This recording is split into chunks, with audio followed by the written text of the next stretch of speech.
America ছাড়া সামরিক জোট নেটো অকার্যকর হয়ে পড়তে পারে এমন সতর্কবার্তা দিয়েছেন ইউক্রেনের প্রেসিডেন্ট ভলোদিমির জেলেনস্কি। সুইজারল্যান্ডের ডাভোসে ওয়ার্ল্ড ইকোনমিক ফোরামে বৃহস্পতিবার বক্তব্য দেন তিনি, যেখানে ওয়াশিংটনের ওপর অতিরিক্ত নির্ভরতায় হতাশা জানান জেলেনস্কি। সেই সাথে অভিযোগ করেন রুশ প্রেসিডেন্ট ভ্লাদিমির পুতিনকে ভয় পায় ইউরোপ।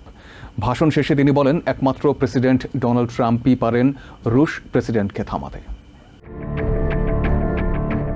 বৃহস্পতিবার সুইজারল্যান্ডের ডাভোসে ওয়ার্ল্ড ইকোনমিক ফোরামের ফাঁকে বোর্ড অব পিসের আনুষ্ঠানিক যাত্রায় অংশ নিয়ে প্রেসিডেন্ট ডোনাল্ড ট্রাম্প রুদ্ধদ্বার বৈঠক করেন ইউক্রেনের প্রেসিডেন্ট ভ্লাদিমির জেলেনস্কির সঙ্গে। বৈঠক শেষে ট্রাম্প সাংবাদিকদের বলেন, ভ্লাদিমিরের সঙ্গে আলোচনা ভালোই হয়েছে, তবে ফল পেতে আরও অনেক সময় লাগবে।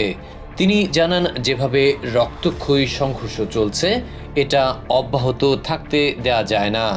এজন্য আগামী কয়েকদিন গুরুত্বপূর্ণ কিছু বৈঠক অনুষ্ঠিত হবে বলেও তথ্য দেন প্রেসিডেন্ট।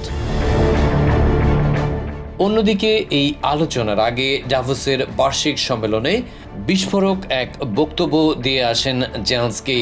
তিনি গণমাধ্যমকে জানান, পুতিনের সঙ্গে ট্রাম্পের সরাসরি কথা হয়।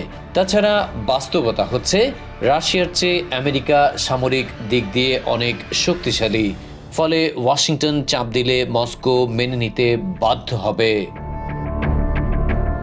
এর আগে ওয়ার্ল্ড ইকোনমিক ফোরামের ভাষণে শুরু থেকেই জেলেনস্কি চড়াও হন ইউরোপের ওপর।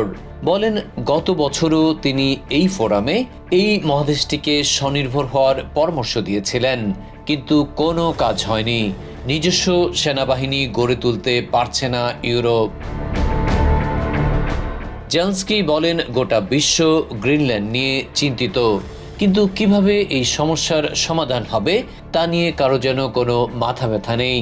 সবাই আশা করছে আগ্রাসী অবস্থান থেকে সরে যাবে আমেরিকা। তিনি অভিযোগ করেন, রুশ প্রেসিডেন্ট ভ্লাদিমির পুতিনকে ভয় পায় ইউরোপ, তাই ক্রেমলিনের বিরুদ্ধে কোনো পদক্ষেপ নিতে সাহস পাচ্ছে না নেটো। ভেনেজুয়েলা থেকে দেশটির স্বৈরশাসক নিকোলাস মাদুরোকে বিচারের মুখোমুখি করায় আমেরিকার প্রশংসা করেন তিনি। ক্ষোভ জানান, পুতিনের ক্ষেত্রে এমন ভূমিকা দেখাতে পারছে না নেটো। রাশিয়া যদি প্রতিবেশী পোল্যান্ডে হামলা চালায় তবে কে এগিয়ে আসবে এমন প্রশ্ন তোলেন জেলেনস্কি। জানান, নেটোকে তাকিয়ে থাকতে হবে আমেরিকার দিকেই। তাছাড়া গ্রিনল্যান্ডে 40 সেনা পাঠানো নিয়েও নেটোর সমালোচনা করেন তিনি। বলেন, এতে করে ক্রেমলিন কিংবা চায়নাকে কি আদৌ ঠেকানো যাবে? আমেরিকা ছাড়া অকার্যকর হয়ে পড়তে পারে নেটো বলেও সতর্কবার্তা দিয়েছেন জেলেনস্কি।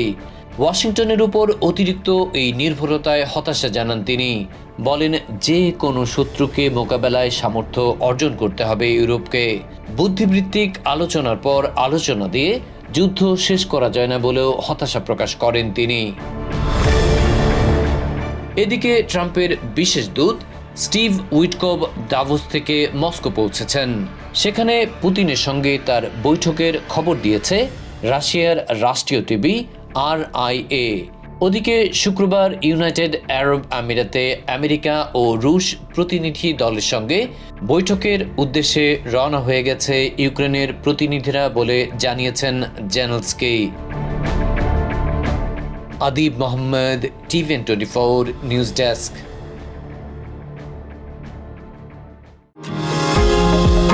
নিউ ইয়র্ক থেকে সম্প্রচারিত TVN24 টেলিভিশন বিশ্বজুড়ে বাঙালির কণ্ঠস্বর।